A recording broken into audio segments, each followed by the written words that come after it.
Hi, I'm your kid critic Jack Mooney, and today I am continuing my year in review with the worst movies of 2015.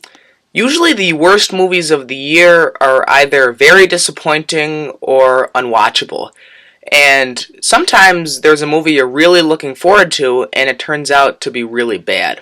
So, my number 5 is going to have to go to the Divergent series Insurgent. I remember the year before I saw Divergent, and it wasn't great, but it was entertaining. With Insurgent, the movie had really bad visual effects. It seemed like it was from a bad video game.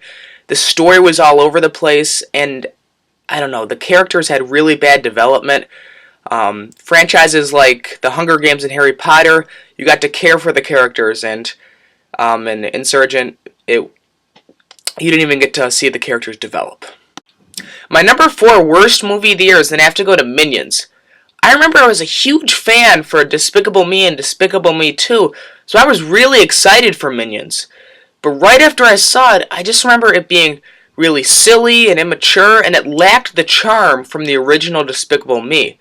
It also seemed, with the absence from Steve Carell being replaced by Sandra Bullock in the Minions, the movie felt annoying, and it was not as good as the first two Despicable Me's.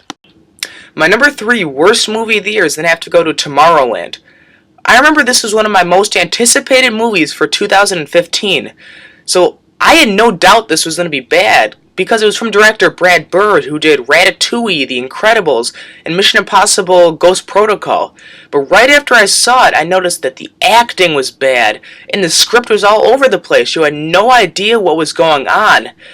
Based on the trailers, you were really interested in going to Tomorrowland, and right after I saw it, I didn't want to go there from the start.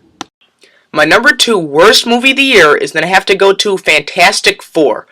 I'm a huge superhero fan, and this movie was garbage. I hated this movie. The worst issue of this movie was the visual effects. You could notice the green screen in the movie. Also, right when the protagonists went to the planet and they got their powers, the movie just turned horrible. Also, the very end scene, the very end action scene, was a complete waste of time, and you had no idea what was going on, and it also had Dr. Doom in it, and he was only in it for 10 minutes, and he looked like a really weird alien, too. The movie was just stupid, and I thought that the original Fantastic Four movies were way better than this one. I hated this movie. And my number 1 worst movie of the year is Furious 7. From its bad acting from Vin Diesel to its over-the-top action scenes, this movie was horrid. I remember I really enjoyed Fast and Furious 6. It was a really fun and exciting entry in the Fast and Furious films, but this movie was the complete opposite. And I know this movie got good reviews. It got an 82% on Rotten Tomatoes, but this movie I guess it just wasn't for me. Thank you for watching. I'm your kid critic Jack Mooney, and have a great day at the movies.